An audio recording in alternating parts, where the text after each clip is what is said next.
আমাদের অনন্য স্টোরি সকল প্রকার পার্ট গল্প দেখতে আমাদের চ্যানেলটি সাবস্ক্রাইব করে পাশে থাকা বেল আইকনটিতে ক্লিক করে অল নোটিফিকেশন অন করে দিন। কিন্তু আমার জীবনের সিদ্ধান্ত আপনারা নিতে পারেন না, পিঠ থেকে একজন বলে উঠল। মাইয়া চুপ করো, যা হইতাছে তোমার ভালোর জন্যই হইতাছে। তুমি আমগো মেম্বার সাহেবের ওপর পুরোপুরি ভরসা রাখো। ছোট্ট গ্রাম, তাই হুজুর সাহেবের আসতে দেরি হলো না। হুজুর সাহেবকে আসতে দেখে কথার চোখে এবার পানি চলে এলো। কথা কাঁদতে কাঁদতে বলল, আচ্ছা ঠিক আছে, আমি এই বিয়ে করব, কিন্তু আমার কাকুকে আসতে দিন। ওনারা কিছুক্ষণের মধ্যেই চলে আসবে, অন্তত তাদের জন্য অপেক্ষা করুন। স্পর্শ বুঝতে পেরে গেল আরিফ মাহমুদ আসছে সময় খুবই কম। স্পর্শ সঙ্গে সঙ্গে বলল, কিন্তু আমার কারোর জন্য অপেক্ষা করার দরকার নেই, আর এই বিয়ে করারও দরকার নেই। এই কথা বলে স্পর্শ চলে যাওয়ার জন্য পা বাড়ালে কয়েকটা ছেলে এসে তার সামনে দাঁড়িয়ে পড়ল। এত তারা কিসের তোর? সেই কখন থেকে ভাইগা যাওয়ার জন্য তাল বাহানা খুঁজতাছস? স্পর্শ বলল, আশ্চর্য, তোমরা শুধু আমাকে বলছো কেন? আমি তো বিয়ে করতে মানা করছি না, কিন্তু আমি কারোর জন্য অপেক্ষা করতে পারবো না। আসলে ও মিথ্যে বলে সময় নষ্ট করতে চাইছে, কিন্তু আমার সময়ের মূল্য আছে। ভিড় থেকে একজন বলল, পোলাটা তো ঠিকই কইছে, মাইয়াটাই তো কখনো থাইকার সময় নষ্ট কইতাছে। শোন মাইয়া, বিয়া তোমারে করতেই হইব। তুমগো লাইগা আমরা আমগো গ্রামের সম্মান হইতে দিমু না। আমাদের মেম্বার সাহেব যা সিদ্ধান্ত নেন সেটাই কখনো ভুল হয় না। কথা চোখ দিয়ে অনবরত পানি ছড়ছে। সত্যি সত্যি যদি এই বিয়ে হয়ে যায় তাহলে তার পরিবারকে সে কি জবাব দিবে? স্পর্শ হাসি মুখে কথার দিকে তাকাতে কথা চোখে পানি নিয়ে তীক্ষ্ণ চোখে স্পর্শের দিকে তাকালো। স্পর্শ মনে মনে বলল, তোমার এই চোখের পানি এই মুহূর্তে আমাকে কাবু করতে পারবে না। কথা বলি, আমি এখন যদি তোমাকে ছেড়ে দেই তাহলে সারা জীবনের জন্য হারিয়ে ফেলবো। কথা এবার স্পর্শের হাত ধরে অসহায় কণ্ঠে বলল, আপনি একটু এদিকে আসুন, আপনার সাথে আমার কিছু কথা আছে। স্পর্শ কথা থেকে হাত ছাড়িয়ে নিয়ে বলল, বিয়ের আগে আমি তোমার সাথে কোনো কথা বলতে পারবো না। এমনিতেই তোমার দিকে খারাপ দৃষ্টি দিয়ে অনেক পাপ করে ফেলেছি, আর পাপ বাড়াতে পারবো না। কথা এবার দাঁতে দাঁত চেপে স্পর্শকে সবার সামনেই ঠেলে সরিয়ে দিয়ে বলল, এমন নাটক করছেন কেন? হ্যাঁ? স্পর্শ ভুরু কুচকিয়ে বলল, ও মাই গড, এই মেয়ে এখনই আমাকে মারছে। বিয়ের পর আর কি কি করবে কে জানে। আমি এই মেয়েকে বিয়ে করবো না আঙ্কেল। এই কথা বলে স্পর্শ আবারও চলে যাওয়ার নাটক করলো। দুইটা ছেলে এসে স্পর্শের দুহাত ধরে বলল, আবার বিয়ে করব না কইলে এখানে ঠ্যাং ভাঙ্গা ফালাইয়া রাখবো। এই কথা বলে স্পর্শকে হুজুর সাহেবের সামনে নিয়ে বসিয়ে দিল। কথা অসহায়ের মতো স্পর্শের দিকে তাকিয়েছে। দুজন মহিলা এসে কথাকে ধরে স্পর্শের পাশে বসাতে গেলে কথা চিৎকার করে বলল, আমি বললাম না আমি এই লোকটাকে বিয়ে করব না। মহিলা দুটো কথাকে জোর করে স্পর্শের পাশে বসিয়ে দিয়ে বলল, এই শহরের মায়া এত নাটক করছে কেন আল্লাহই জানে। কথা খুব কাছে। হুজুর সাহেব জামালউদ্দিনকে জিজ্ঞেস করলো। ভিড় থেকে একজন বলে উঠল, অবশেষে 50 লাখ টাকা কাবিন আর নগদ 50,000 টাকা মোহরানা ধার্য করে হুজুর সাহেব স্পর্শকে বলল। স্পর্শ কথার হাত শক্ত করে চেপে ধরে বড় একটা নিঃশ্বাস ফেলে বলল। স্পর্শ বুঝতে পারছে কথার হাত কাঁপছে, মনে হয় সারা শরীর কাঁপছে। এবার হুজুর সাহেব কথাকে বলল। কথা কিছু বলছে না, তার জ্বরের কাঁপুনির মতো শরীর কাঁপছে, চোখ দিয়ে অনবরত পানি পড়ছে। স্পর্শ ছলছল চোখে কথার দিকে তাকিয়ে আছে। একজন মহিলা কথা চোখের পানি মুছে দিয়ে বলল, কবুল বল মা, দেখবি তোর ভালা হইব। কিন্তু কথার মুখ দিয়ে কোনো কথাই বের হচ্ছে না।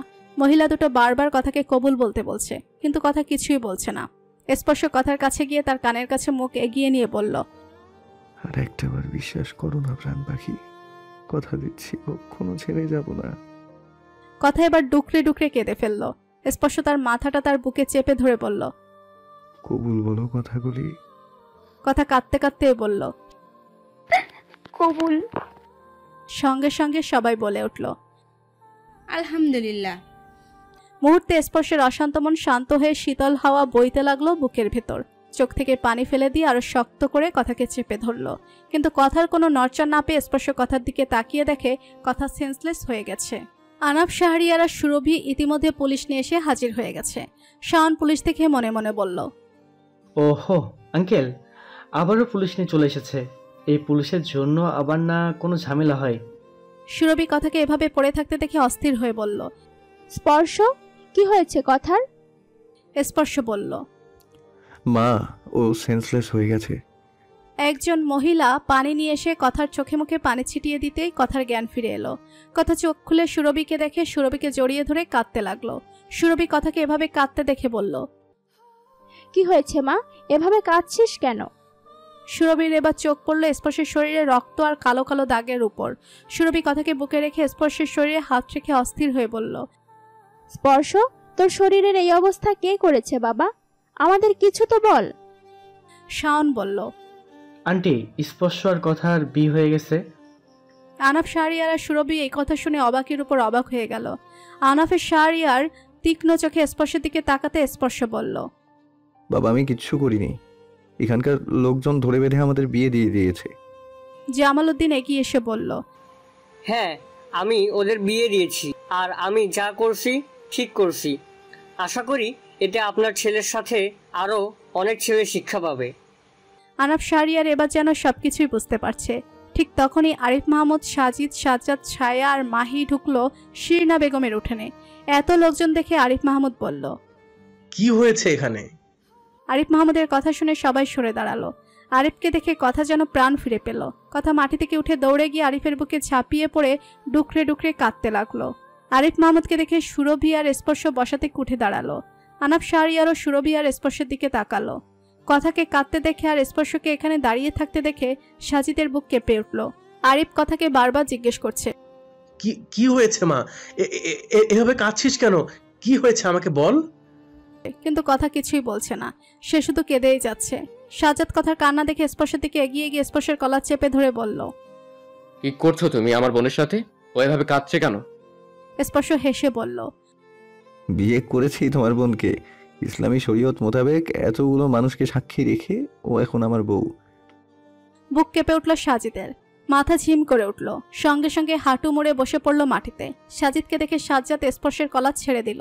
সাজিদের দিকে তাকিয়ে কথা এবার কান্না থামিয়ে আরিফের বুক থেকে সোজা হয়ে দাঁড়ালো। সাজ্জাদ সাজিদের কাছে গিয়ে বলল, সাজিদ দেখ, এমন করিস না, দেখো মিথ্যে বলছে।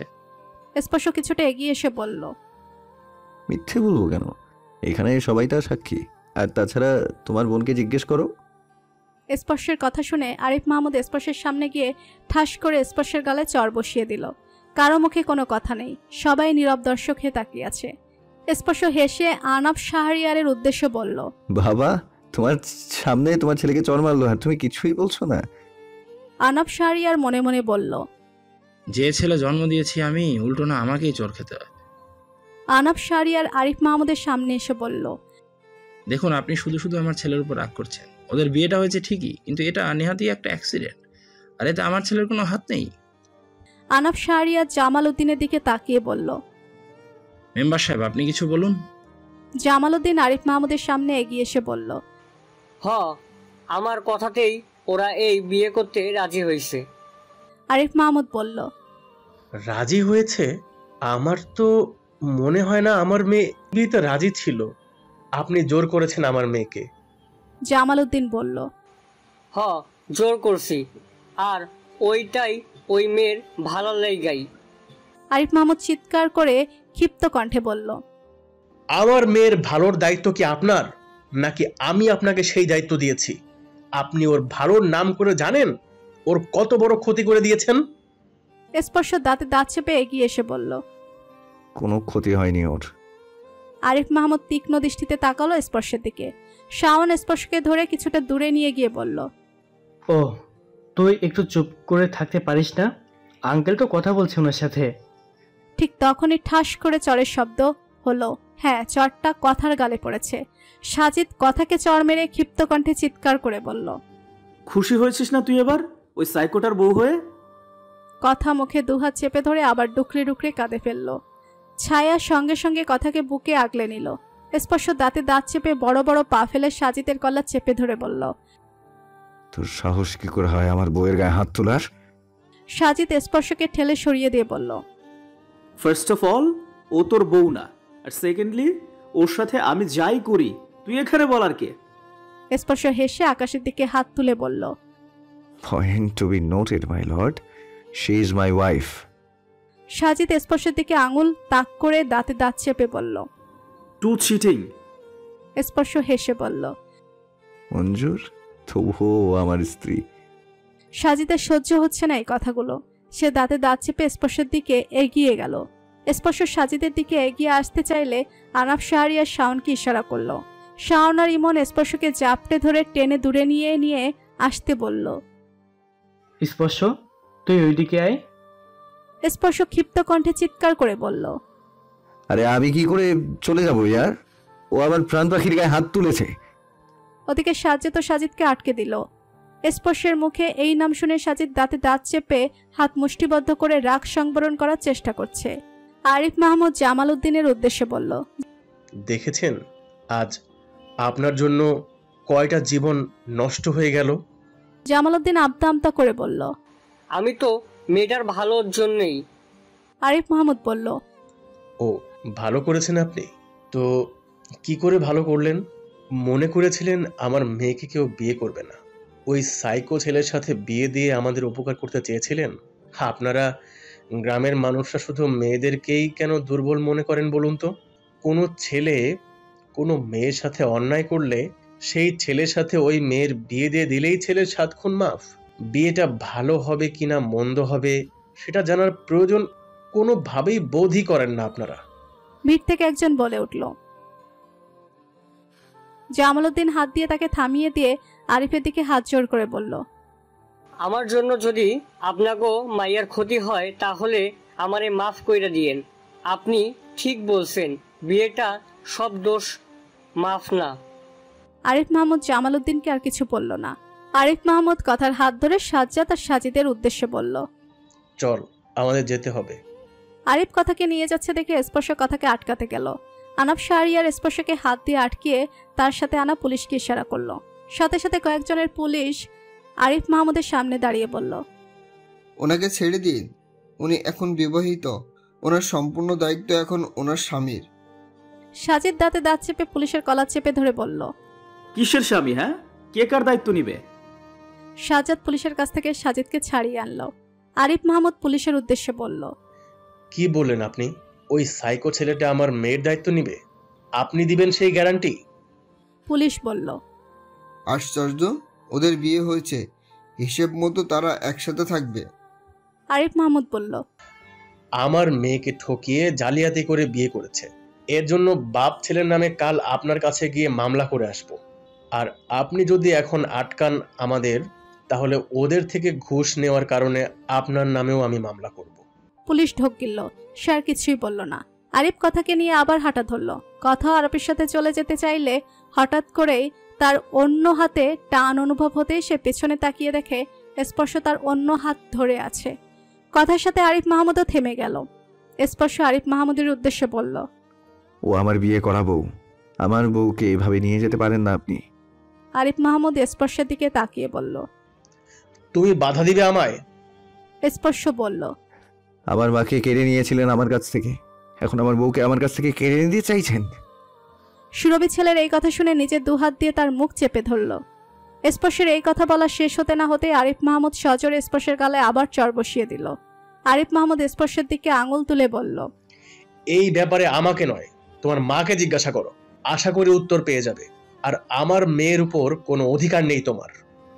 আরিফ মাহমুদ আনাফ শাহরির দিকে তাকিয়ে বলল, বিদেশ থেকে এই মানুষ করে নিয়ে এসেছেন ছেলেকে, না পারে মাকে সম্মান দিতে, না পারে অন্য কাউকে সম্মান দিতে। এই কথা বলে আরিফ মাহমুদ আবারও কথাকে নিয়ে চলে যেতে চাইলে স্পর্শ কথার হাত আরো শক্ত করে ধরে বলল, কথা, তুমি আমাকে ছেড়ে যেতে পারো না। দেখো, আমাদের তো বিয়ে হয়ে গেছে, তাই না? তুমি এখন আমার কাছে থাকবে। আরিফ মাহমুদ কথার দিকে তাকিয়ে কথার হাত ছেড়ে দিল। কথা স্পর্শকে নিজের সবটুকু দিয়ে ঠেলে দূরে সরিয়ে দিয়ে বলল, কি করে ভাবলেন আপনি? হ্যাঁ, আমি আপনার সাথে থাকবো? ডিভোর্স পেপারের অপেক্ষায় থাকুন, ডিভোর্স পেপার পাঠিয়ে দিব আপনাকে। স্পর্শ চোখ থেকে পানি ছেড়ে দিয়ে বলল, কি বলছো তুমি? কথা, তোমার কি মাথা খারাপ হয়ে গেছে? মাত্র আমাদের বিয়ে হয়েছে আর তুমি ডিভোর্সের কথা বলছো? কথা চিৎকার করে বলল, আমি মানি না এই বিয়ে। আমার সম্পূর্ণ অমতে আমাকে জোর করা হয়েছে এই বিয়েতে। আমি কখনোই আপনাকে স্বামী বলে মানি না। স্পর্শ কথার হাত ধরে বলল, কথা, আমি জানি তুমি আমার উপর রাগ করে এসব বলছো। আমি জানি তুমিও আমাকে ভালোবাসো। দেখো, আমি সব দোষ আমার নিজের কাঁধে নিয়ে নিয়েছি, তাই না? এখন দেখো, সব কিছু ঠিক হয়ে যাবে। কথা স্পর্শ থেকে নিজের হাত ছাড়িয়ে নিয়ে বলল, সেটা আপনি আপনার প্রায়শ্চিত্ত করেছেন। এর সাথে বিয়ের কোনো সম্পর্ক নেই। এই বিয়ে ভুলে যান।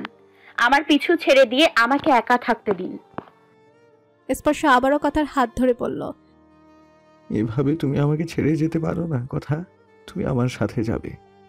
কথা স্পর্শকে আবারও ঠেলে সরিয়ে দিয়ে বলল, আমি আপনাকে এভাবেই ছেড়ে যাব, যেভাবে আপনি আমাকে ছেড়ে গিয়েছিলেন। আমি কখনোই থাকবো না আপনার সাথে। এই কথা বলে কথা আরিফের নিয়ে আসা মাইক্রো গাড়ির দিকে এগিয়ে গেল। আরিফ, সাজ্জাদ, ছায়া আর মাহি অলরেডি গাড়িতে উঠে বসেছে। সাজিদ গাড়ির দরজায় দাঁড়িয়ে আছে। স্পর্শ কথার পেছন পেছন আসতে আসতে বলল, কথা, তুমি যাবে না? আমি বলছি তুমি যাবে না কথা। কিন্তু কথা স্পর্শের কোনো কথা না শুনে দৌড়ে গাড়িতে উঠে বসলো। কথা গাড়িতে ওঠার পর সাজিদও গাড়িতে উঠে সঙ্গে সঙ্গে গাড়ির দরজা লাগিয়ে লক করে দিল। স্পর্শ নিজের সবটুকু দিয়ে গাড়ির দরজা খোলার চেষ্টা করছে। আরিফ মাহমুদ ড্রাইভারকে বলল, গাড়ি স্টার্ট দাও। ড্রাইভার গাড়ি স্টার্ট দিতে স্পর্শ দাঁতে দাঁত চেপে গাড়ির জানালায় এক ঘুষি মারল। জানালার কাছে স্পর্শের হাতে ঢুকে গেছে, সাথে কিছুটা সাজিদের শরীরেও। গাড়ি চলে গেল স্পর্শের কথা কলি নামক প্রাণ পাখিটাকে নিয়ে। স্পর্শ গাড়ির দিকে তাকিয়েই হাঁটু গেড়ে কাঁদতে কাঁদতে মাটির রাস্তায় বসে পড়ল। স্পর্শের হাত থেকে গড়গড়িয়ে রক্ত পড়ছে। সুরভি, আনাফ, শাহরিয়ার, শাওন, ইমন সবাই স্পর্শের পেছনেই দাঁড়িয়েছিল। স্পর্শকে এভাবে দেখে তারা সবাই তার কাছে দৌড়ে এলো। সুরভি স্পর্শের কাছে বসে স্পর্শকে জড়িয়ে ধরে বলল, এভাবে কাঁদিস না বাবা। স্পর্শ কাঁদতে কাঁদতে বলল, মা, কথা তো আমাকে ছেড়ে চলে গেল। আমাদের তো বিয়ে হয়ে গেছে, তাই না? এখন তো আমার কাছে থাকার কথা, কিন্তু ও তো আমাকে ছেড়ে চলে গেল। মা। শাওন স্পর্শের কাঁধে হাত রেখে বলল, হ্যাঁ স্পর্শ, তোদের বিয়ে ঠিক হয়ে গেছে, কিন্তু কথা মনে তো তোর প্রতি রাগ, ঘৃণা, ক্ষোভ রয়ে গেছে। ও কি করে তোর কাছে থাকবে বল? আনাফ শাহরিয়ার ছেলেকে হাত ধরে তুলে বলল, হ্যাঁ বাবা, শাওন ঠিকই বলেছে, তুই ভেঙে পড়িস না। তুই শক্ত হ। কথাকে খুঁজে পেয়েছিস, কথাকে বিয়েও করেছিস, এটুকুই কি যথেষ্ট নয়? ওর মন থেকে তোর প্রতি রাগ, ঘৃণা মুছে ফেলতে তোর যা যা করতে হয় তুই তাই তাই কর। তোর বাবা সবসময় তোর পাশে আছে। সুরভি ছেলের শরীরে হাত বুলিয়ে দিতে দিতে বলল, ওকে এক্ষুনি বাড়িতে নিয়ে চলুন। ওর শরীরের অবস্থা ভালো না, ডক্টর দেখাতে হবে। আনাফ ছেলের হাত ধরে বলল, বাড়িতে চল বাবা। আনাফ, শাহরিয়ার, স্পর্শ সহ সবাইকে নিয়ে গাড়ি করে ঢাকার উদ্দেশ্যে রওনা হলো। কাঁদতে কাঁদতে কথা ছায়ার বুকেই ঘুমিয়ে পড়েছে। ছায়াও কথাকে বুকে নিয়ে ঘুমিয়ে পড়েছে। সাজিদ একদৃষ্টিতে কথার দিকে তাকিয়ে আছে। চোখ দিয়ে অনবরত পানি পড়ছে তার। মনের মধ্যে ঝড় শুরু হয়ে গেছে। এই ঝড়ে সে দিক নির্দেশন করতে পারছে না। মনের মধ্যে শুধু একটা কথাই ঘুরপাক খাচ্ছে, আচ্ছা, আমার এখন কি করা উচিত? অপ্রিয় হলেও তো সত্যি কথা এখন অন্য কারো বউ, কিন্তু আমি ওকে ছাড়া কেমন করে বাঁচবো? আমার জীবনের প্রতিটা স্বপ্ন যে ছিল ওকে নিয়ে। কথা, তুই কেন অন্য কারো হয়ে গেলি? তুই এভাবে অন্য কারো হয়ে যাবি আমি তো ভাবতেই পারিনি। দূরে থেকেও তোকে আগলে রেখেছিলাম আমি। যদি একবার বুঝতে পারতাম তুই নিজে থেকে আমার থেকে দূরে চলে যাচ্ছিস, তাহলে তখনই ছুটে চলে আসতাম তোর কাছে। এই তো দেখ না, ছুটে চলে এসেছিলাম তোর কাছে, তোকে আপন করে নিব বলে। সারা জীবনের জন্য তোকে নিজের করে রাখতাম, নিজের সবটুকু দিয়ে ভালোবাসতাম তোকে। আজ এই বিয়েটা তো আমাদের হওয়ার কথা ছিল, তাই না? তুই তো আমার জন্য সেজেছিলি, তাই না? কিন্তু কি থেকে কি হয়ে গেল কথা? আমি এখন কি করব বল? তুই কি সত্যি সত্যি স্পর্শের কাছে চলে যাবি? তাহলে আমি কাকে নিয়ে থাকবো? আমি তো পুরোপুরি নিঃস্ব হয়ে যাবো রে কথা। সাজিদের চোখ দিয়ে অনবরত পানি পড়ছে। ঠিক তখনই বাড়ির সামনে গাড়ি এসে দাঁড়ালো। সাজিদের ধ্যান ভেঙে গেল। গাড়ি থেমে যাওয়ায় ঝাঁকুনি খেয়ে কথারও ঘুম ভেঙে গেল। ঘুম ভেঙে সে সাজিদের দিকে চোখ পড়তে দেখে সাজিদ তার দিকে তাকিয়ে আছে। চোখে পানির স্রোত বয়ে যাচ্ছে। সাজিদ সঙ্গে সঙ্গে তার মুখ ফিরিয়ে নিয়ে গাড়ির দরজা খুলে গাড়ি থেকে নেমে পড়ল। কথার চোখও ছলছল করে উঠল। নিজের প্রতি খুব অপরাধবোধ কাজ করছে তার। এই চোখের পানির একমাত্র কারণ তো সেই। এই সব মনে আসতেই কথার চোখও ছলছল করে উঠল। সবাই গাড়ি থেকে নেমে পড়ল। গাড়ি থেকে নেমে আরিফ মাহমুদ কথাকে নিজের কাছে টেনে সবার উদ্দেশ্যে বলল, এই বিয়ের কথা এখন বাড়িতে কাউকে জানানোর দরকার নেই। কথা আরিফ মাহমুদের বুকে মুখ গুজে ফুফিয়ে ফুফিয়ে কাঁদতে শুরু করলো। সাজিদ আর নিজেকে সামলাতে না পেরে কিছুটা দূরে সরে গিয়ে ডুকরে ডুকরে কাঁদতে শুরু করলো। মাহির বুক ফেটে যাচ্ছে সাজিদের এই কষ্ট দেখে, আর চোখ দিয়ে অনবরত পানি পড়ছে। ছায়াও কাঁদছে। এই ছোট ছোট ছেলে মেয়েগুলো তাদের এই ভাঙ্গা মন নিয়ে কিভাবে কাটাবে সারাটা জীবন। ভাঙা মন নিয়ে জীবন কাটানো যে কতটা কষ্ট সেটা তো সে খুব ভালো করেই জানে। আরিফ মাহমুদ সাজিদের দিকে তাকিয়েছে। সাজিদ যে কথাকে কতটুকু ভালোবাসে সেটা খুব ভালো করেই জানে। তাকে এখন সান্ত্বনা দেওয়া কোনো ভাষা জানা নেই তার। সাজ্জাদ এগিয়ে গেল সাজিদের দিকে। সাজিদের কাঁধে হাত রেখে বলল, নিজেকে সামলা সাজিদ। সাজিদ কথার দিকে আঙুল তাক করে সাজ্জাদকে চিৎকার করে বলল, তোমার বোনকে জিজ্ঞেস করো সাজ্জাদ ভাই আমি কি করে নিজেকে সামলাবো। আজ ওর জন্য আমার এই অবস্থা। সাজিদের কথা শুনে কথার আরো বেশি করে কান্না পাচ্ছে। আরিফ মাহমুদ চোখে পানি নিয়ে কথার মাথায় হাত বুলিয়ে দিল, বলল। সাজ্জাদ বলল, চুপ কর সাজিদ, বাড়ির ভিতর থেকে কেউ শুনতে পাবে। আরিফ মাহমুদ কথাকে সোজা করে সাজিদের দিকে এগিয়ে গেল। সাজিদের কাঁধে হাত রেখে বলল, এখন নিজেকে সামলানো ছাড়া আর কোনো উপায় নেই বাবা, সব ঠিক হয়ে যাবে। ওই বিষাক্ত ছেলের হাতে আমি কখনোই আমার মেয়েকে তুলে দিব না।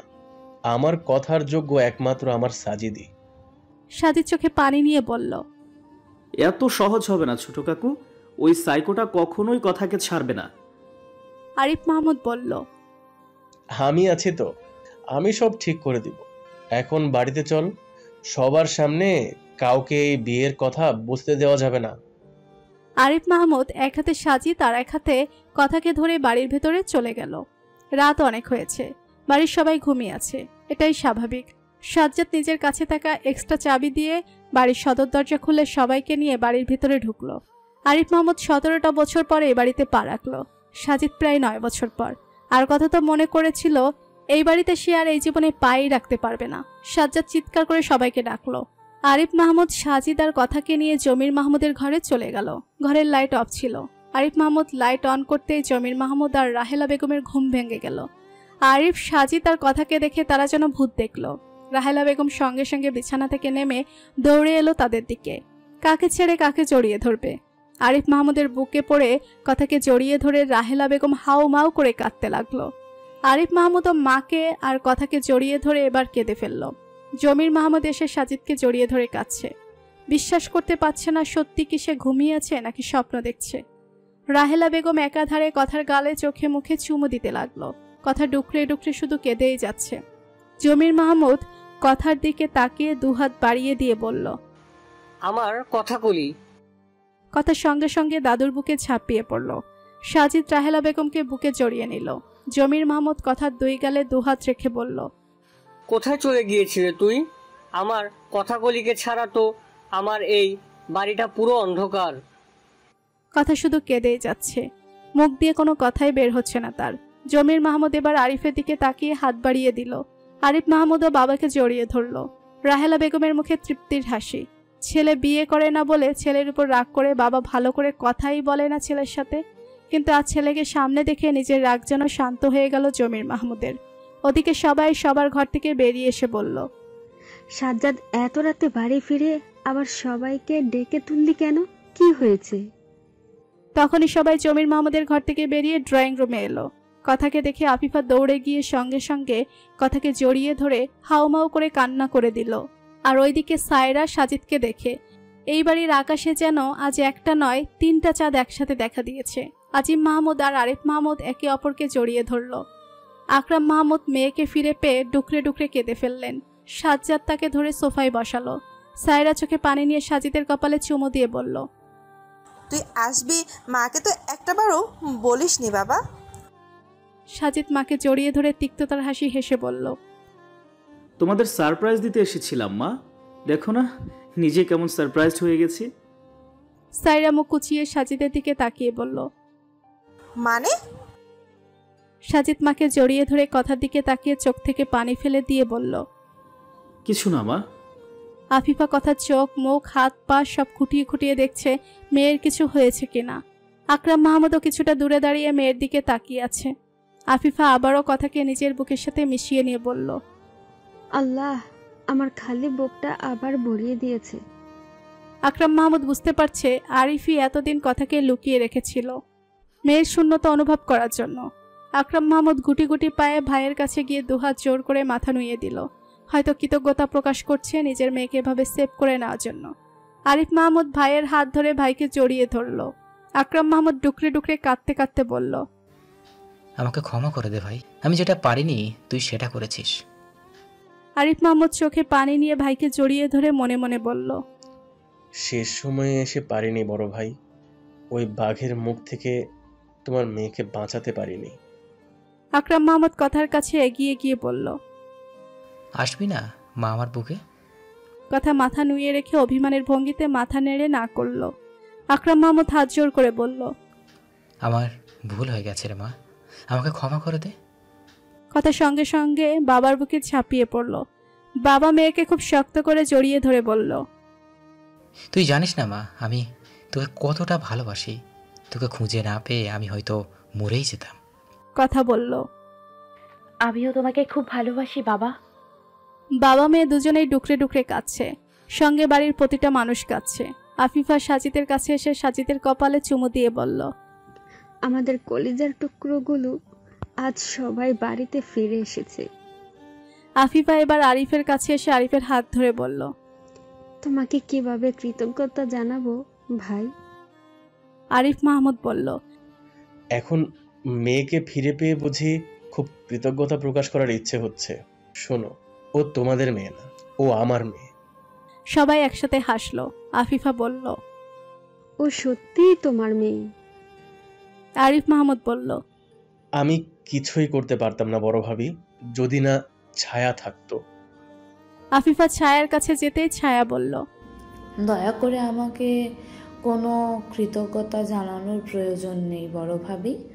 কথা আমারও মেয়ে, আমি আমার মেয়ের জন্য সব করেছি। আফিফা ছায়াকে জড়িয়ে ধরে কেঁদে ফেলল। ছায়ার চোখও ছলছল করে উঠল। আজিম মাহমুদ বলল, আফিফা সায়রার সঙ্গে সঙ্গে চোখের পানি মুছে রান্নাঘরে চলে গেল।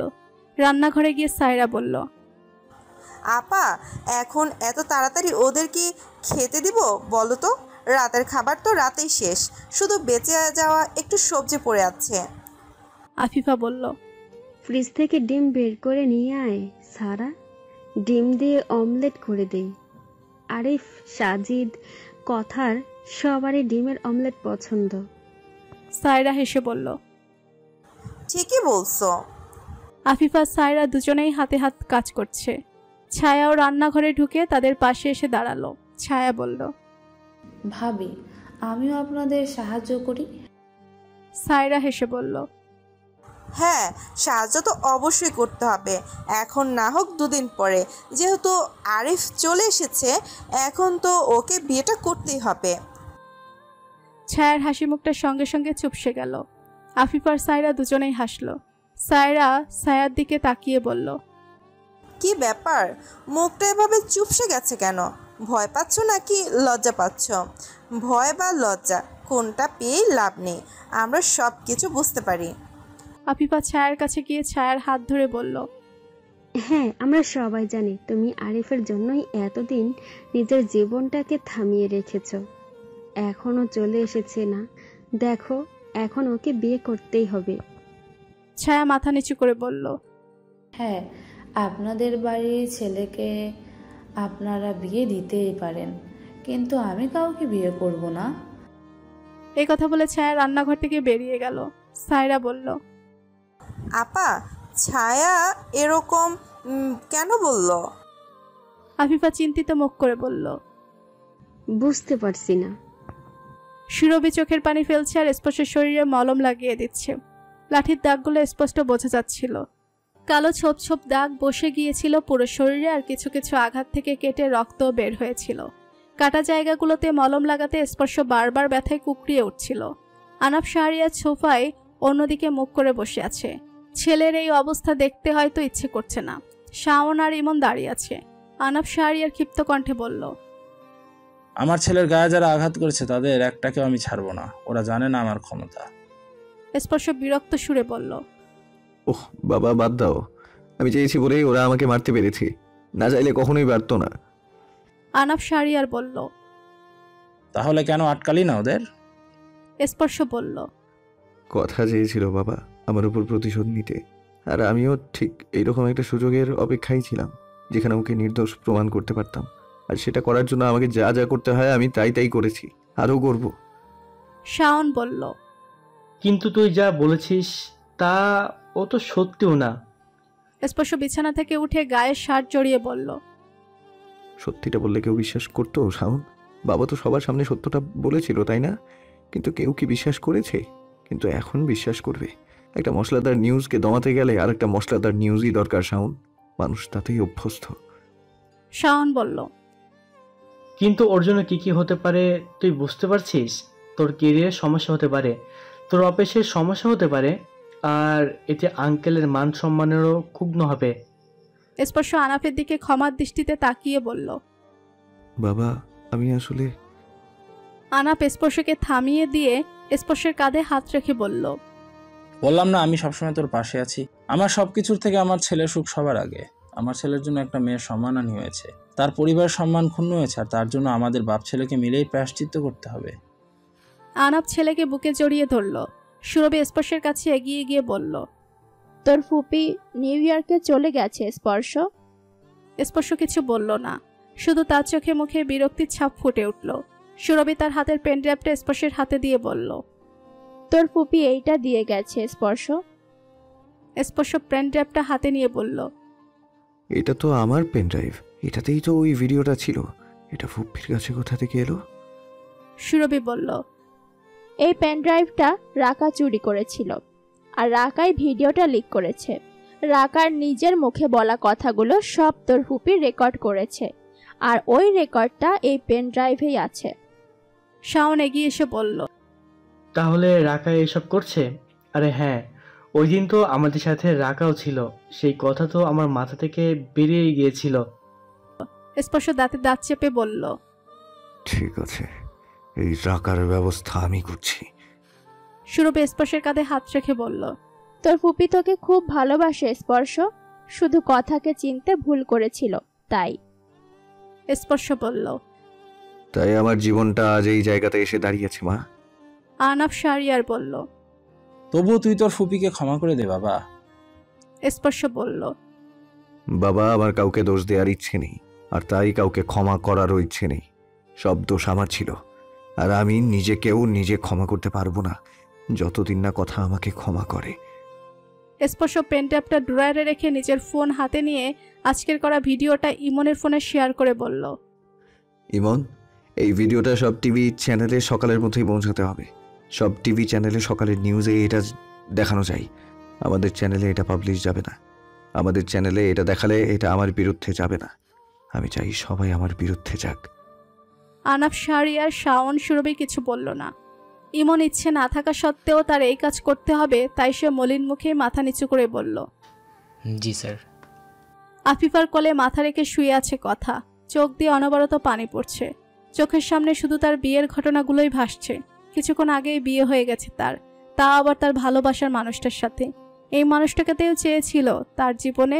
এই মানুষটাকে পেতে শত বাধা বিপত্তির সম্মুখীন হওয়ার জন্য প্রস্তুত ছিল কথা। আজ সেই মানুষটার সাথেই তার বিয়ে হয়ে গেছে, কিন্তু তারপরও কেন কথা চোখ দিয়ে এভাবে পানি পড়ছে? কেন মন এত অশান্ত হয়ে আছে? চিৎকার করে বলতে ইচ্ছে করছে, না আর চাই না ওনাকে আমার জীবনে। কেন চাইবো আমি ওনাকে? ওনার জন্য আমার জীবনে আজ এত বিপর্যয়, আমার পরিবারের প্রতিটা মানুষের চোখে পানি। আমি পারবো না ওনাকে ক্ষমা করতে, আর না ওনার সাথে কোনোদিন সংসার করতে পারবো। আফিফা মেয়ের চোখের পানি দেখে বলল, কেন শুধু শুধু চোখের পানি ফেলছিস মা? অনেক রাত হয়েছে, ঘুমিয়ে পড়। কথা শোয়া থেকে উঠে বসে বলল, মা তুমিও কি বাবার মতো আমাকে ভুল বুঝেছিলে?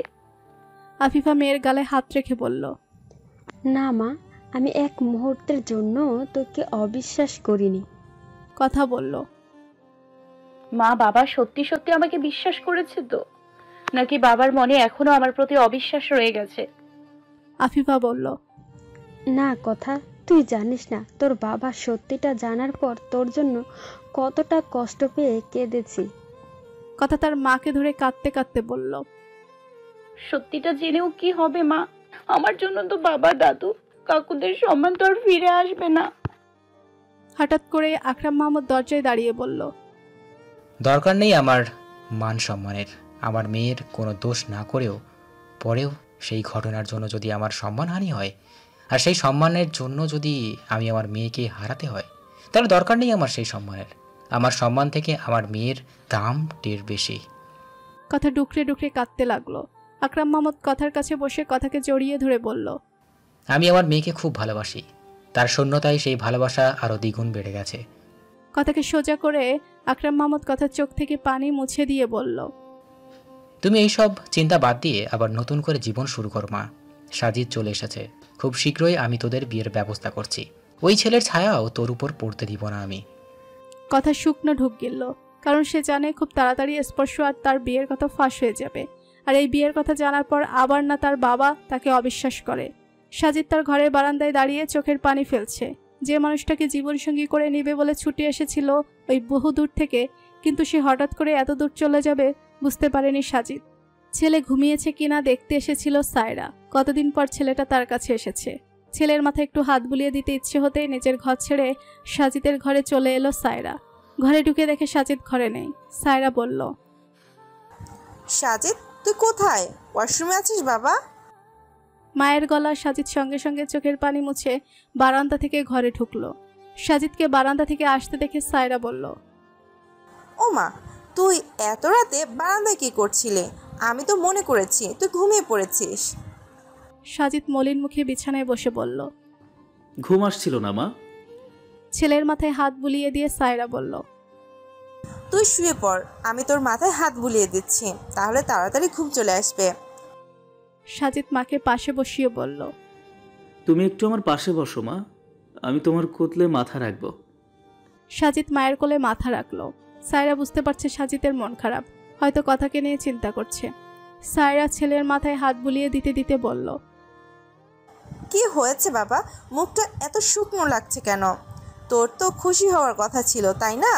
কথাকে খুঁজে পাওয়া গেছে, এখন তোর মা নিজের দাড়ি থেকে তোদের বিয়ে দিবে। আমি বুঝতে পেরেছি বাবা, আমার ছেলে ওই মেয়েটাকে কতটুকু ভালোবাসে। সাজিদ সঙ্গে সঙ্গে মায়ের কোলে মুখ গুজে ছোট মানুষের মতো কেঁদে ফেলল। ছেলের এভাবে কান্না দেখে সায়রাও হতবাক হয়ে গেছে। সায়রা চোখ দিয়েও পানি পড়ছে। সায়রা ছেলের মাথায় হাত বুলিয়ে দিতে দিতে বলল, এভাবে কাঁদিস না বাবা, আমি খুব তাড়াতাড়ি এই বিয়ের ব্যবস্থা করছি। পরদিন সকালে সবাই একসাথে নাস্তা করার জন্য টেবিলে বসলো। নাস্তার টেবিলে সাজিদের মলিন মুখ দেখে মাহি সাজিদের দিকে তাকিয়ে আছে। কাল রাতে বেশি রাত হয়ে যাওয়ায় এই বাড়ির সবাই ছায়া আর মাহিকে জোর করে এই বাড়িতেই রেখে দিয়েছে। সবাই কথার জন্য অপেক্ষা করছে। সায়রা কথার ঘরে গিয়ে কথার হাত ধরে তাকে নিচে নামিয়ে এনে সাজিদের ঠিক পাশের চেয়ারটাতে বসিয়ে দিল। সায়রা সাজিদ তার কথার দিকে তাকিয়ে বলল, মাশাআল্লাহ, ওদের দুজনকে কত সুন্দর বানিয়েছে। কথার সাজিদ দুজনেই মাথা নিচু করে বসে আছে। সায়রার কথা শুনে আরিফ মাহমুদ, সাজ্জাদ, ছায়া, মাহি কারো মুখে কোনো হাসি নেই। জমির মাহমুদ গম্ভীর মুখে বসে আছেন। আজিম মাহমুদ, আকরাম মাহমুদ, সায়রা, রাহেলা, আফিফা সহ সবার মুখে তৃপ্তির হাসি। এই বাড়ির বুয়ার মুখেও হাসি ফুটে উঠেছে সাজিদার কথার বিয়ের কথা শুনে। সায়রা জমির মাহমুদের উদ্দেশ্যে বলল, বাবা, সাজিদ চলে এসেছে, এবার সাজিদ আর কথার বিয়ের ব্যবস্থা করুন বাবা। আমি নিজের মুখে বলছি, আমি এই বিয়েতে রাজি। সাজিদ বিরক্ত সুরে সায়রাকে বলল, মা, এই বিষয়ে পরে কথা বলা যাবে। সায়রা বলল, পরে কেন কথা বলবো? আমার জন্যই তো এতদিন বিয়েটা থেমেছিল, কিন্তু এখন তো আমি এই বিয়েতে রাজি, আর সেই কথা আমি বলবো না। জমির মাহমুদ গম্ভীর কণ্ঠে বলল, কিন্তু আমি এখন এই বিয়েতে রাজি না মেজ বৌমা। সবাই অবাক হয়ে জমির মাহমুদের দিকে তাকালো। এই বিয়ে নিয়ে তো জমির মাহমুদ অনেক খুশি ছিল। জমির মাহমুদ খুব করে চাইছিল কথার সাজিদের বিয়ে হোক, তাহলে এখন হঠাৎ করে কেন জমির মাহমুদ তার মত পাল্টালো? সবার মনে এই প্রশ্নে ঘুরপাক খাচ্ছে। আকরাম মাহমুদ বলল, কিন্তু বাবা, আপনি তো চাইছিলেন ওদের বিয়েটা হোক। জমির মাহমুদ বলল, কিন্তু এখন চাই না। সায়রা বলল, বাবা, কিন্তু কেন? আপনি জানেন না সাজিদ কথাকে কতটুকু ভালোবাসে? জমির মাহমুদ চেয়ার ছেড়ে উঠে সাজিদের কাছে গেল। সাজিদ মাথা নিচু করে বসে আছে। জমির মাহমুদ সাজিদের কাছে গিয়ে সাজিদের হাত ধরে সোফায় বসালো। তারপর নিজেও তার পাশে বসে তার মাথায় হাত রেখে বলল, আমি জানি আমার সাজিদ আমার কথাকলিকে কতটুকু ভালোবাসে, কিন্তু সব ভালোবাসা পূর্ণতা পাবে তেমন তো কোনো কথা নেই। বরং কিছু কিছু ভালোবাসা পূর্ণতা না পেলেও সৌন্দর্য আরও বৃদ্ধি পায়। সাজিদ আর নিজেকে আটকে রাখতে পারল না। এবার সে মাথা নুয়ে ডুকরে ডুকরে কেঁদে ফেলল। কথাও টেবিলে বসে মাথা নুয়ে নীরবে চোখের পানি ফেলছে আর দুহাত সমানে মুচড়ে যাচ্ছে। সবাই খাবার টেবিল থেকে উঠে গেল, কিন্তু কথা বসেই রইল। সায়রা দাঁতে দাঁত চেপে জমির মাহমুদের উদ্দেশ্যে বলল, বাবা, আপনি কেন শুধু শুধু আমার ছেলেটাকে এসব কথা বলে কষ্ট দিচ্ছেন? আর কেনই বা আপনি সাজিদের সাথে কথার বিয়ে নিয়ে আপত্তি করছেন? জমির মাহমুদ গম্ভীর গলায় উচ্চস্বরে বলল, কারণ কথাকলির বিয়ে হয়ে গেছে মেজ বৌমা। বিবাহিত একটা মেয়ের সাথে আবার বিয়ে কি করে সম্ভব বলো আমাকে? দাদুর কথা শুনে কথা এবার দু হাতে মুখ লুকিয়ে ডুকরে ডুকরে কেঁদে ফেলল। সাজিদও খুব কাঁদছে। আকরাম মাহমুদ, আজিম মাহমুদ, সায়রা, আফিফা, রাহেলার মাথায় যেন আকাশ ভেঙে পড়লে এই কথা শুনে। কথার কান্না দেখে সবাই এক পলক কথার দিকে তাকালো। ছায়া কথার কাছে গিয়ে নিজের সাথে কথাকে আগলে নিয়েছে। আকরাম মাহমুদ বাবার সামনে গিয়ে বলল, বাবা আপনি কি বলছেন? আমার মেয়ে বিবাহিত মানে? জমির মাহমুদ বলল, হ্যাঁ, তোমার মেয়ে বিবাহিত। আকরাম মাহমুদ দাঁতে দাঁত চেপে বলল, তাহলে ওর স্বামীকে? জমির মাহমুদ সোফা থেকে উঠে দাঁড়িয়ে উচ্চস্বরে বলল, আহরার শাহরিয়ার সম্পর্ক। নামটা শোনার পর কথার বুকের ভেতর মোচড় দিয়ে উঠল। নামটা শোনার সাথে সাথে সাজিদ দাঁতে দাঁত চেপে হাতের মুষ্টি বদ্ধ করে রাগ নিয়ন্ত্রণ করার চেষ্টা করছে। আরিফ মাহমুদ, সাজ্জাদ, ছায়া, মাহি সবাই অবাক হয়ে গেছে জমির মাহমুদের কথা শুনে। তাদের মনের ভিতর একটা প্রশ্নই ঘুরপাক খাচ্ছে, জমির মাহমুদ এই কথা কিভাবে জানলো? ফ্ল্যাশব্যাক। প্রতিদিনের মতো জমির মাহমুদ ফজরের নামাজ আদায় করার জন্য পাড়ার মসজিদের উদ্দেশ্যে বেরিয়ে পড়লেন। নামাজ পড়ার জন্য জমির মাহমুদ মসজিদের সামনে আসতেই দেখে মসজিদের সামনে আনাফ, শাহরিয়ার আর শাওন দাঁড়িয়ে আছে। জমির মাহমুদ তাদের দেখে বুড়ো কুচকিয়ে বলল, তোমরা? আনাফ শাহরিয়া জমির মাহমুদের কাছে এগিয়ে এসে বলল, নামাজের সময় হয়ে গেছে চাচা, নামাজটা পড়ে নিই, তারপর না হয় বলি। জমির মাহমুদ আর কিছু না বলে মসজিদের ভিতরে ঢুকে গেল। আনাফ, শাওনও মসজিদে ঢুকে গেল। নামাজ শেষে মসজিদ থেকে বেরিয়ে জমির মাহমুদ, আনাফ, শাহরিয়ার আর শাওন একটা নিরিবিলি জায়গায় গিয়ে দাঁড়ালো। আনাফ শাহরিয়ার জমির মাহমুদের উদ্দেশ্যে বলল, চাচা আপনার সাথে কিছু কথা বলার ছিল। জমির মাহমুদ বলল, কি বলতে চাও বলো। আনাফ শাহরিয়ার বলল, চাচা আমার ছেলেটাকে আপনি ক্ষমা করে দিন, ওর ভুলের জন্য ভীষণ অনুতপ্ত। আসলে ওর এই ভুলটা শুধু ওর ভুল নয়, ওর এই ভুলের জন্য আমি আর ওর মা ওর জন্য দায়ী। আমি আহরাফ মাহমুদকে কখনোই দোষ দিব না। যা দোষ ছিল আমার আর আমার স্ত্রীর ছিল, আর সেই ভুলের মাসুল গুনতে হচ্ছে আমার ছেলেটাকে। স্পর্শ ওর মাকে যতটা না ঘৃণা করতো তার থেকে বেশি ঘৃণা করতো আরিফ মাহমুদকে। আসলে আমি বা স্পর্শ কেউই জানতাম না সুরভি 1 মাস পরে আমার কাছে ফিরে এসেছিল। আমি ওর সাথে সম্পূর্ণ যোগাযোগ বিচ্ছিন্ন করে নিউ ইয়র্কে চলে গিয়েছিলাম। আমি মনে করেছিলাম সুরভি হয়তো আরিফের সাথে ভালো আছে, তাই সুরভি আর আরিফের উপর রাগ আমারও ছিল। কিন্তু আমি যখন সত্যিটা জানতে পারি তখন ওদের দুজনের উপর থেকে আমার রাগ ভেঙে যায়, আর তখন নিজের উপর নিজের রাগই হয়। কারণ আমি যদি তখন সুরভির একটা খোঁজ নিতাম তাহলে হয়তো আমাদের জীবন থেকে এতগুলো বছর হারিয়ে যেত না, আর আমার ছেলেটারও আজ এই অবস্থা হতো না। কথাগুলো বলার সময় আনাফ শাহরিয়ার চোখ ভিজে গিয়েছিল। আনাফ শাহরিয়ার আবারও বলল, স্পর্শ প্রথম থেকেই কথাকে খুব ভালোবাসতো, কিন্তু কিছু ভুল কথা ওর মনে সন্দেহের সৃষ্টি করে। আরিফ মাহমুদের উপর রাগ আর কথার উপর সন্দেহ বসে আমার ছেলেটা রাগের বসে একটা ভিডিও তৈরি করে। কিন্তু ও তো কথাকে খুব ভালোবাসতো, তাই ওই ভিডিওটা ও লিক করতে চায়নি। ওই ভিডিওটা অন্য একজন লিক করেছে। আনাফ শাহরিয়ার তার ফোন থেকে রেকর্ড করা রাকার বলা কথাগুলো জমির মাহমুদকে শোনায়। জমির মাহমুদ রেকর্ডটা শুনে বলল, সবকিছু বুঝতে পারছি বাবা, কিন্তু তোমার ছেলের কইরা এই ভিডিওর জন্য আমাদের পরিবারের এমন বিপর্যয় নেমে এসেছে সেটা তো তোমরা অস্বীকার করতে পারবে না। আনাফ শাহরিয়ার মাথা নিচু করে বলল, আপনি ঠিকই বলেছেন চাচা। শাওন পাশে থেকে বলল, এইসব কিছুর জন্য স্পর্শ খুব অনুতপ্ত দাদু। ও খুব করে চেষ্টা করেছে কথার উপর দেওয়া অপবাদ নিজের ঘাড়ে নিতে। ওই গ্রামের সবার সামনে স্পর্শের বলা কথাগুলোর ভিডিওটা শাওন জমির মাহমুদকে দেখালো। ভিডিওটা দেখে জমির মাহমুদ অবাক হয়ে গেল। এই ভিডিওটার জন্য তো স্পর্শ আর তার বাবার অনেক বড় ক্ষতি হয়ে যাবে। মুখে না বললেও মনে মনে জমির মাহমুদ বুঝতে পারছে স্পর্শ সত্যি তার নাতনিকে খুব ভালোবাসে। জমির মাহমুদ বলল, এ সবকিছু তুমি আমাকে কেন দেখাচ্ছ? আনাফ শাহরিয়ার বলল, চাচা আমার ছেলেটা খুব কষ্ট পাচ্ছে, ও কথাকে খুব ভালোবাসে। আপনি আমার ছেলেটাকে ক্ষমা করে দিন, দয়া করে আপনি স্পর্শের হাতে কথাকে তুলে দিন। আমি আপনাকে কথা দিচ্ছি, আমরা ওকে মাথায় করে রাখব। জমির মাহমুদ বলল, সেটা কখনোই সম্ভব না। আমার নাতি সাজিদ আমার কথাকলিকে খুব ভালোবাসে। আমি কখনোই আমার সাজিদকে কষ্ট রেখে আমার কথাকলিকে তোমার হাতে তুলে দেব না। সাজিদের সাথেই কথাকলির বিয়ে হবে, আর সেটা খুব শীঘ্রই। আশা করি তুমি আমার কথাটা বুঝতে পেরেছো। আনাফ, শাহরিয়ার আর শাওন দুজনের দিকে ভুরু কুচকিয়ে তাকালো। তারা এখন পরিষ্কারভাবে বুঝতে পারছে স্পর্শ আর কথার বিয়ের কথা এখনো জমির মাহমুদ জানেন না। জমির মাহমুদ এই কথা বলে চলে যেতে চাইলে আনাফ শাহরিয়ার পেছন থেকে বলল, কিন্তু একটা বিবাহিত মেয়ের ডিভোর্সের আগে আবার কি করে বিয়ে দেওয়া যায়, সেটাই আপনার কাছে আমার প্রশ্ন চাচা। জমির মাহমুদ আনাফ শাহরিয়ারের দিকে ঘুরে দাঁড়িয়ে ভুরু কুচকিয়ে বলল, বিবাহিত মেয়ে মানে? কে বিবাহিত মেয়ে? পেছন থেকে স্পর্শ জোর গলায় বলল, সানজিদা মাহমুদ কথা। সবাই তাকিয়ে দেখে কিছুটা দূরে স্পর্শ দাঁড়িয়ে আছে। শাওন স্পর্শের কাছে এগিয়ে যেতে দাঁতে দাঁত চেপে বলল, এতবার বলার পরও তুই চলে এসেছিস, একটা কথাও শুনছিস না তুই?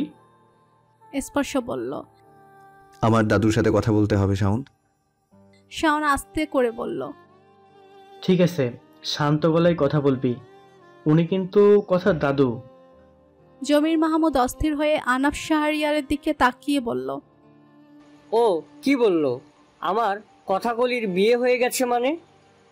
স্পর্শ জমির মাহমুদের কাছে এগিয়ে এসে বলল, হ্যাঁ দাদু, আপনার কথাগুলি বিয়ে হয়ে গেছে। আহরার শাহরিয়ার স্পর্শ তার হাজবেন্ড। এখন থেকে 8 ঘন্টা 16 মিনিট 38 সেকেন্ড আগে ইসলামী শরীয়ত মোতাবেক প্রায় 100 খানেক মানুষের সামনে আমি আহরার শাহরিয়ার স্পর্শ সানজিদা মাহমুদ কথাকে সৎ জ্ঞানে সৎ ইচ্ছায় নিজের অর্ধাঙ্গিনী বলে গ্রহণ করেছি। কথাগুলো বলার সময় স্পর্শের চোখ ছলছল করে উঠল। স্পর্শের কথা শুনে জমির মাহমুদের মাথায় যেন আকাশ ভেঙে পড়ল। আনাফ স্পর্শকে বলল, স্পর্শ, তুই এখানে কেন এসেছিস? স্পর্শ অস্থির হয়ে বলল, বাবা, আমি তোমাকে বলেছিলাম না ওরা সবাই এই বিয়ের কথাটা বাড়িতে গোপন করে যাবে? এই সব কিছু আরিফ মাহমুদের প্ল্যান। জমির মাহমুদ আনাফ শাহরিয়ারকে বলল, তোমার ছেলে আবার কি নাটক শুরু করছে? আনাফ বলল, আমার ছেলে কোনো নাটক করছে না চাচা। মা কথা, এখন আমার বাড়ির বউ, আমার বাড়ির সম্মান, আর কথাকে আমার বাড়িতে সসম্মানে তুলে নেওয়ার জন্যই আপনার সাথে কথা বলতে এসেছিলাম। কিন্তু আপনি তো এসবের কিছুই জানেন না। আপনার ছেলে আর নাতিরা আপনাকে কিছুই জানায়নি। স্পর্শ তার আর কথার বিয়ের ভিডিও দেখানো সহ সবকিছু জমির মাহমুদকে খুলে বলল। সবকিছু বলার পর আনাফ শাহরিয়ার জমির মাহমুদকে বলল, এইসব কিছু শোনার পর আপনি যা সিদ্ধান্ত নেবেন আমরা তাই মেনে নেব চাচা। আশা করি আপনার সিদ্ধান্তে কোনো ভুল হবে না।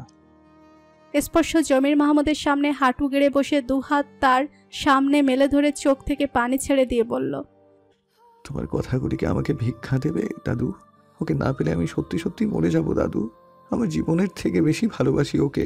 কথা দিচ্ছি কখনো কষ্ট পেতে দিব না ওকে। ওকে আমাকে দিবে দাদু? জমির মাহমুদের চোখও ছলছল করে উঠল। জমির মাহমুদ স্পর্শের মেলে দেওয়া 2 হাতে 1 হাত রেখে অন্য হাতে স্পর্শের মাথায় হাত রাখল, কিন্তু একটা কথাও বলল না। মনে হচ্ছে কোনো কথা বলার ভাষা খুঁজে পাচ্ছে না। জমির মাহমুদ নিজের চোখ মুখের সঙ্গে সঙ্গে ওখান থেকে চলে গেল। ফ্ল্যাশব্যাক শেষ। জমির মাহমুদের কথা শুনে সবাই স্তব্ধ হয়ে দাঁড়িয়ে আছে। কারো মুখে কোনো কথা আসছে না। কেউ কেউ ভাবছে জমির মাহমুদ কিভাবে এই বিয়ের কথা জানলো, আর কেউ কেউ ভাবছে জমির মাহমুদ যা বলছে তা কি আদৌ সত্যি। আকরাম মাহমুদ জমির মাহমুদের কাছে এগিয়ে গিয়ে বলল, বাবা, আপনি কি বলছেন? জমির মাহমুদ বলল, তোমার ছোট ভাইকে জিজ্ঞাসা করো, ও সব জানে। আকরাম মাহমুদ আরিফ মাহমুদের দিকে তাকালো।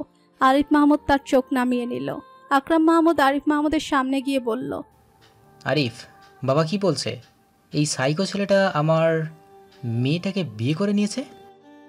আরিফ মাহমুদ বলল, বড় ভাই, তুমি কোনো চিন্তা করো না। আমি কয়েকদিনের মধ্যেই ওই ছেলের সাথে কথার ডিভোর্সের ব্যবস্থা করব, আর তারপরেই সাজিদের সাথে কথার বিয়ে হবে। আকরাম মাহমুদ চিৎকার করে বলল, কিন্তু এইসব কি করে হলো? তুই কোথায় রেখেছিলি আমার মেয়েটাকে? ওই সাইকোটা কি করে আমার মেয়ের কাছে পৌঁছে কি এমন একটা কাজ করে ফেললো? সাজ্জাদ বাবার কাছে এগিয়ে এসে বলল, বাবা, তুমি স্পর্শকে চিনো না। কথাকে গর্তে লুকিয়ে রাখলেও স্পর্শ সেখান থেকে কথাকে খুঁজে বের করে আনতো। আর সেই জন্য আমরা সবাই চেয়েছিলাম কথার সাথে সাজিদের বিয়েটা যেন আগে হয়ে যাক। কিন্তু ওই ছেলে আমাদের আগে পৌঁছে গিয়ে ওই গ্রামে একটা ঝামেলা সৃষ্টি করে কথাকে বিয়ে করে নিয়েছে। এখানে কারো কোনো দোষ নেই বাবা। সায়রা এগিয়ে গিয়ে বলল, দোষ আছে, আর সেটা তোর বোনেরই। তোর বোনই ওই ছেলেকে ওখানে ডেকে নিয়ে বিয়ে করে নিয়েছে যাতে আমার ছেলেটা কষ্ট পায়। সাজিদ মায়ের দিকে তাকিয়ে তাচ্ছিলের হাসি হেসে বলল, আমার কষ্টে কি সত্যি তোমার কোনো আসে যায় মা? সায়রা ছেলের কথায় অবাক হয়ে ছেলের দিকে তাকালো।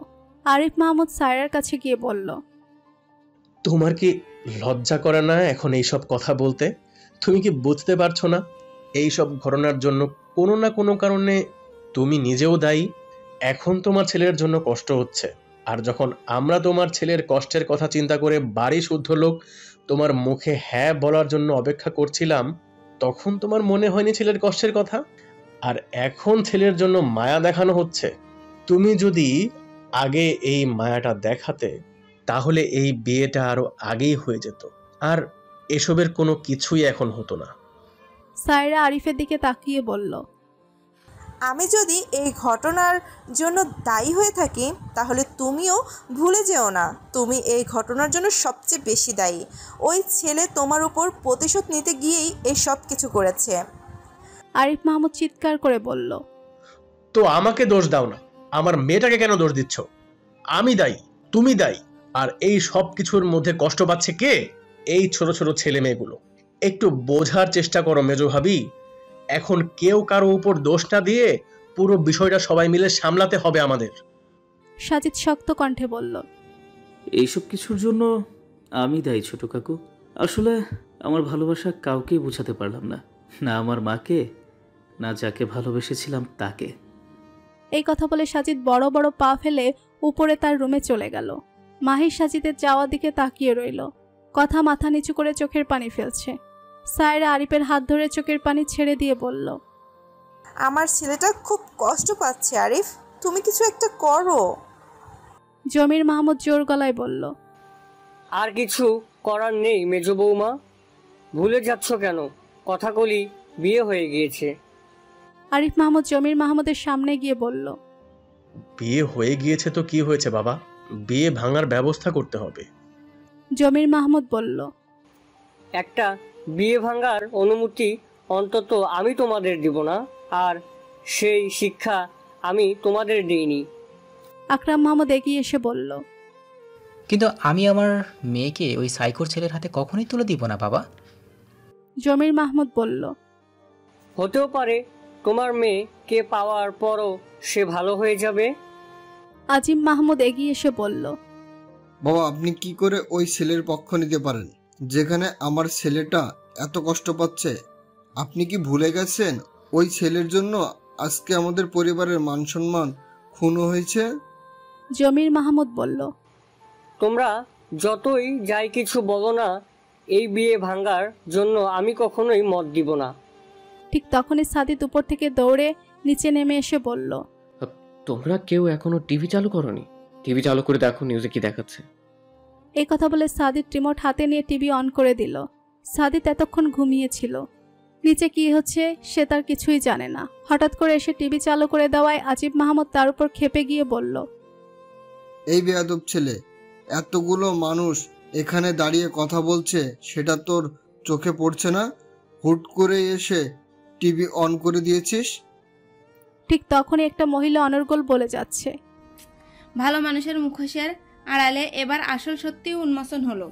হ্যাঁ বলছি, এই সময়ের বড় টিভি চ্যানেলের প্রতিষ্ঠাতা আহনাফ শাহরিয়ারের একমাত্র ছেলে আহরার শাহরিয়ার স্পর্শের কথা, যে কিনা এই সময়ে বড় বড় সাংবাদিকদের তালিকায় পড়েন, যে কিনা কত কত মানুষের মুখোশ টেনে খুলে দিতে দুবারও পিছপা হয়নি, যে কিনা একটা সত্যি উন্মোচন করার জন্য জীবনের ঝুঁকি নিতে প্রস্তুত। আর তার এই ব্যক্তিত্ব দেখে বহু নারীর স্বপ্নের পাতায় জড়িয়েছেন তিনি।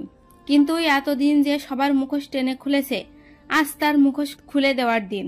এতদিনে যে বহু সত্য উন্মোচন করেছেন, আজ তার সত্য উন্মোচন করার সময়। হ্যাঁ, আহরার শাহরিয়ার স্পর্শ একটা মেয়ের ওপর কুদৃষ্টি দিয়েছেন।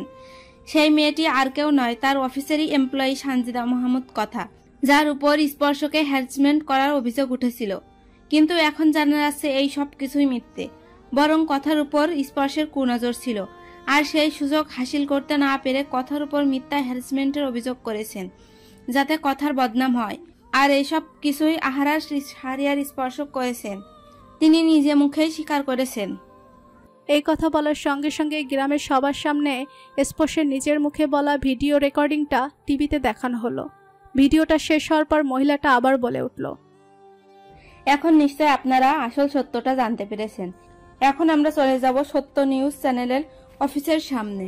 সেখানে বিক্ষুব্ধ জনতা ভিড় করেছে আর তারা সত্য চ্যানেল অফিসে ভাঙচুর করছে।